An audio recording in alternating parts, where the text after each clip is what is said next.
Lha nang awakmu iki dodolan apa, Bang? Ngene lho Kanjeng Rama ngeten lho. Aku kalih Pak Gundul iki dodolan legen Kanjeng Rama. Wah, ya bener. Rama wis krungu ono kabar. Yen Bagong lan Pak Gundul iki lagi triten legen tekan ndi. Ndelalah bener. Atine Rama iki rada bungah, Bagong kok gelem genaon dodolan. Tapi niki apa tenan? Maksudnya kepiye Kanjeng Lurah Semar? Kok tenan iki tenan bab piye ngono lho. Iki ya dodolan tenan ngono. Legane lho wis entek ya, Gong. Ndak duwe aku ya, Gong. Iya nek duwe ngono ya entuk api. Tapi nan aku aja ngono Gong kok. Sik ta Gong. Nggih Kanjeng Rama.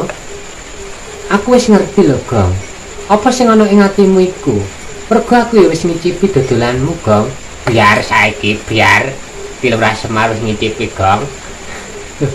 Maksudnya kepripun Kanjeng Rama? Iki ngono Rama ngadakno investigasi. Ya kepiye? Mergo Rama Kanjeng Rama iki krungu kabar pati sentak-senting ana kabar. Yen legen iki legen oplosan, Gong.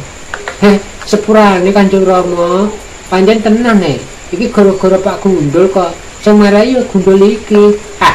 Iku kok ngono lah, Gong. Iki kan kita berdua. Idene kan aku, tapi nan kowe sing dodol mbek aku. Ya sing salah sapa Kanjeng Lurah Semar? Ya padha salahe. Ngene Bagong lan Pak Gundul.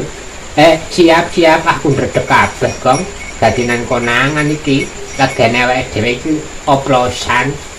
Dadine gak asli murni legen tenan. Tapi nan aku kok kok piye ya? Kok iso ngerti Kanjeng Lurah Semar? Ngene Pak Gundul lan Bagong. Nggih Kanjeng Rama, kepripun? Wis tasih.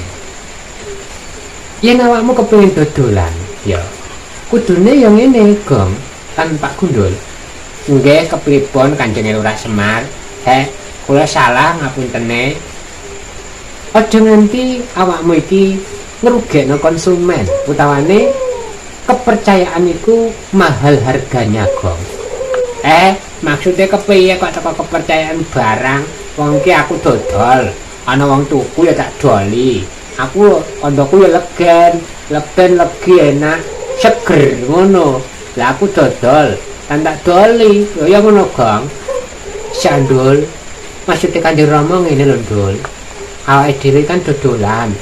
Lah dodolan iki kan dioplos.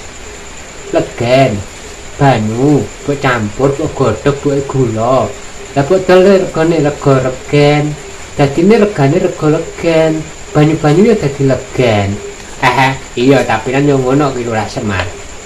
Bagong lan Pak Gundul. Siap pripun Kanjeng Lurah Semar?